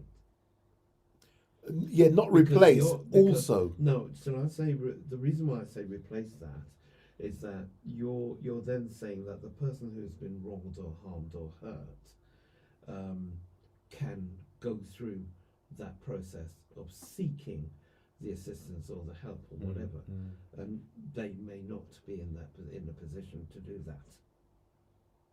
But they have to agree to it. So if you can put something in No, place. I'm just looking out for you. So you're my friend, and I know you're going through that. So I want to try and or offer provide- support. offer Yeah, support yeah, or yeah, provide yeah, as much yeah, support as yeah, I can, yeah. rather than me waiting for you Yeah, to come to try and find that Yeah. assistance or that Yeah. help, because you may not be in a position yeah, to be able to do yeah, that. Mm. yeah. I'm with that. I'm with that. Let's say, oops. Speak nice to myself and cuss the memory. Oops, no. Oh, no, Say a no, prayer. no. It may be a very lucky escape in the end. Do you know? Can I also say this? And this is not necessarily always the case. And I always say it this way. I'm sure someone's going to tell me I'm wrong to say it this way, but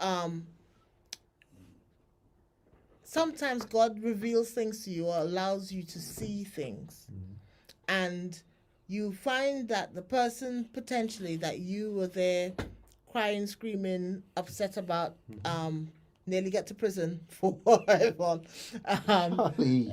and then you find out that actually it was a very lucky escape, or it was a blessing in disguise, because what then happened after you walked out the picture meant that you didn't get involved or entangled into something that could have been more detrimental to you. An entanglement. An entanglement, yes. Yeah. In the end, acceptance that your true love is there.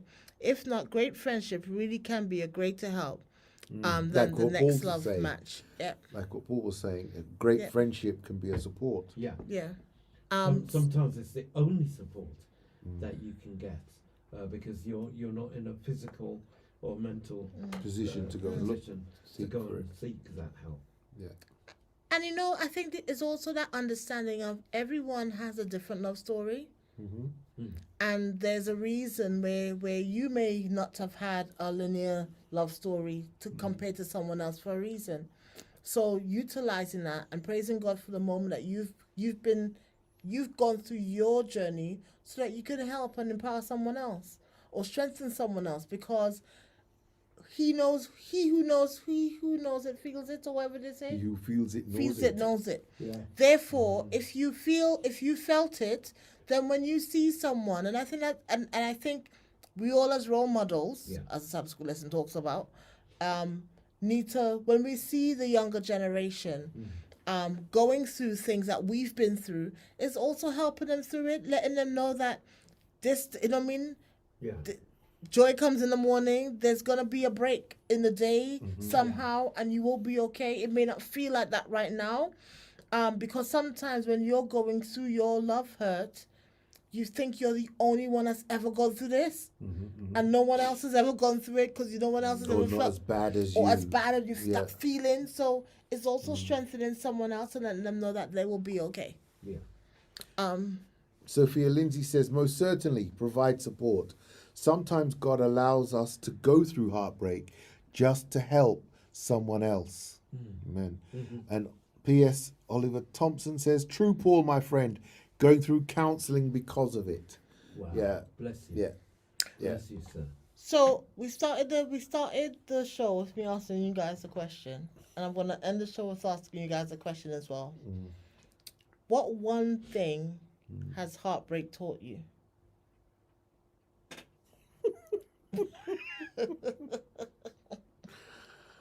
I know. I just don't know what I can say on Okay. Christian radio. One thing I wish I could. Okay, one thing. No. So I can't be that facetious. Or one thing I wish I could tell my younger self. That's two different questions. Either answer both of them, or one of them. Okay, no one. Okay, no. Let's try and be genuine. What did heartbreak teach me?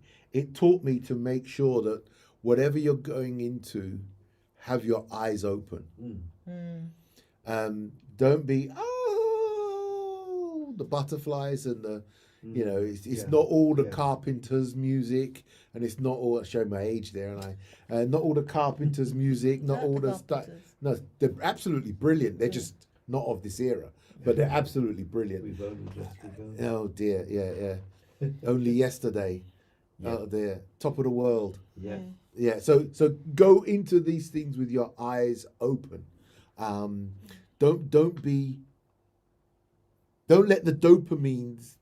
The dopamine hit mean that you cannot engage brain. That's what it's told me. And what was the other question? The second question? I really and listeners, if you want to send in your comments in relation to what one thing heartbreak has taught you, that's what and the it's taught one me. thing I wish I could tell my younger self, please send through on the usual WhatsApp, on YouTube, Instagram, or via email. And Ruth says, "Amen, Charlie. Time to fly when you've missed a bullet or dodged a bullet." Amen. Yeah. Yes, this too will pass. This too will pass. So the next question is, one thing I wish I could tell my younger self. Pay more attention. Okay. One thing heartbreak taught you. Pay more attention. Okay. So for Paul, the counsel is pay more attention. Yeah, don't take everything for granted, and have your eyes wide open.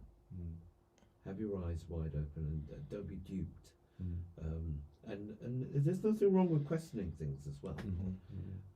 See, because a lot of heartbreak could be avoided if you question things. There might be red flags that you're swerving, when in actual fact they're actually telling you things. Yeah, because of the dopamine hit, you're ignoring pay the red more flag. attention. Oh, they're cute.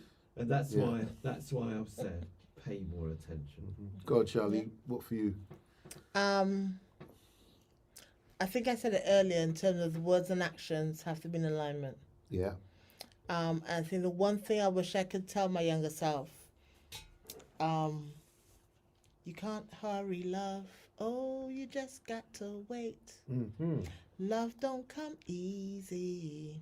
It's just a game of give and take. I think that's my. We're not going into the second verse? No, I don't think I know Yeah. it. Look out! So Robert from Chiswick. Sorry, I keep saying your name because how you wrote it, Robert. Thank you so much. Oops, somebody's calling me. No, you know I'm online. What you doing? Sorry. Look out for the signs and study. For when Mars slips off.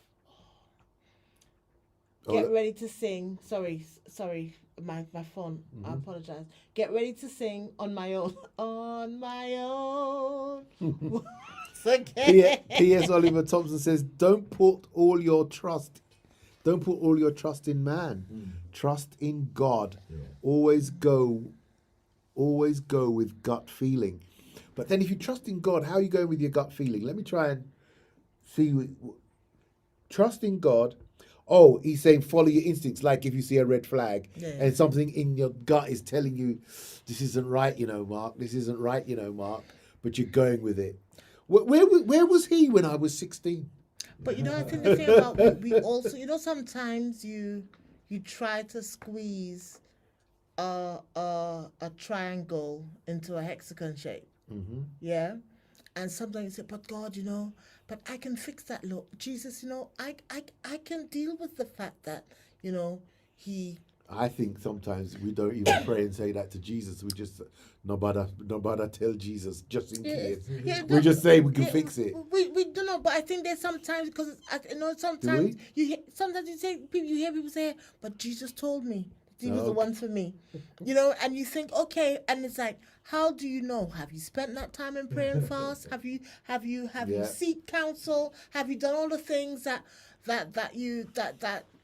have you? And sometimes when you see the red flags, and I think we spoke about safe people, it's about having that conversation with someone and saying, you know what, he said this to me. What do you? Or she said this to me. Or you know what? If a girl was to say this to you, what do you? And having that conversation with someone that's wise, or someone that's smart, or someone that's who safe.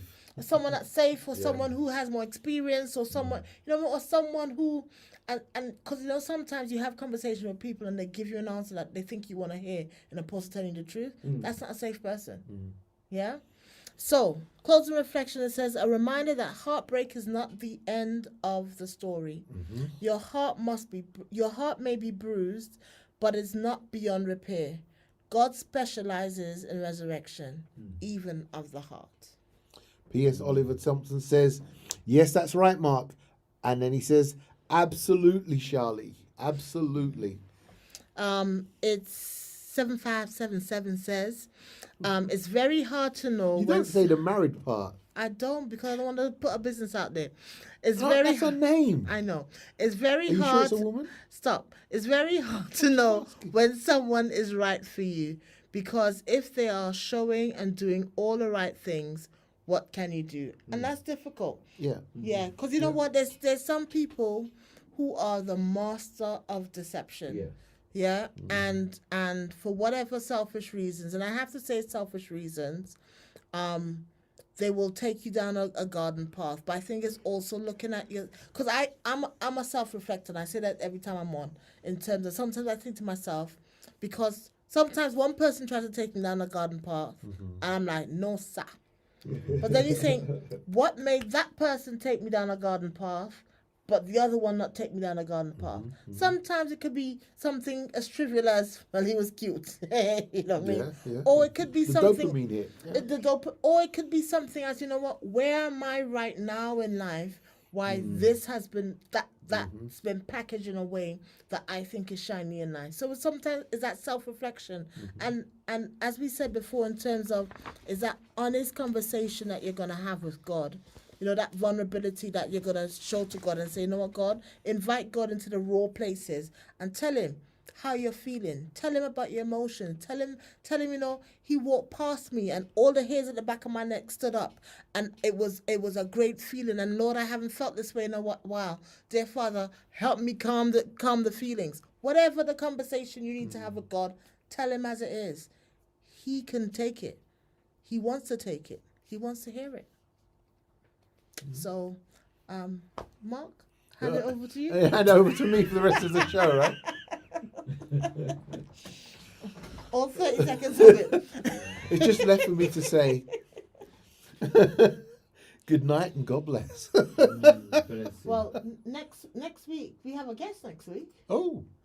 We do. We have a guest next week, and he's got a book. Gus is with us next week. Yes. He has a biblical formula to dating. Okay. All right. and he's got a book. So Gus will be with us next week. So please, you'll see the poster. We need a part 2. Yvonne, we haven't forgotten about your conversation in relation to online versus reality. So we'll see if we can somehow fit it in with whether it's not this season. We'll somehow make an exception Well, for it. it was not actually a part 2, really, Yvonne. It's just I'll just get my notes out.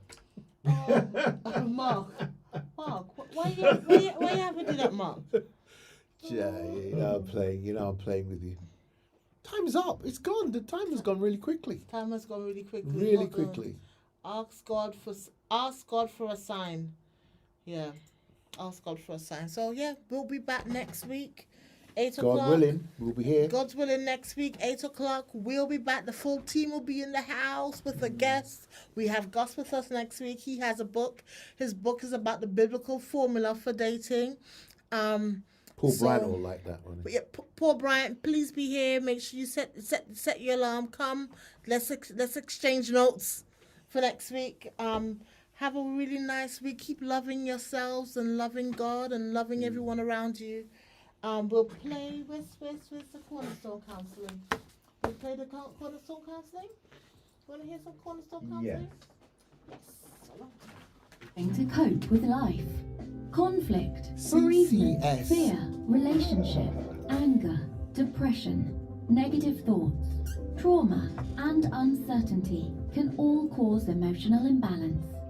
Don't struggle alone. CCS. CCS, your trusted confidential counselling service, is here for you. Call our listening line on 03301 332 945. Our office line for appointments on 020 7723 8050 or visit our website www.ccscounselling.org.uk. Our counsellors speak various languages. CCS, a shoulder to lean on. We are here to listen.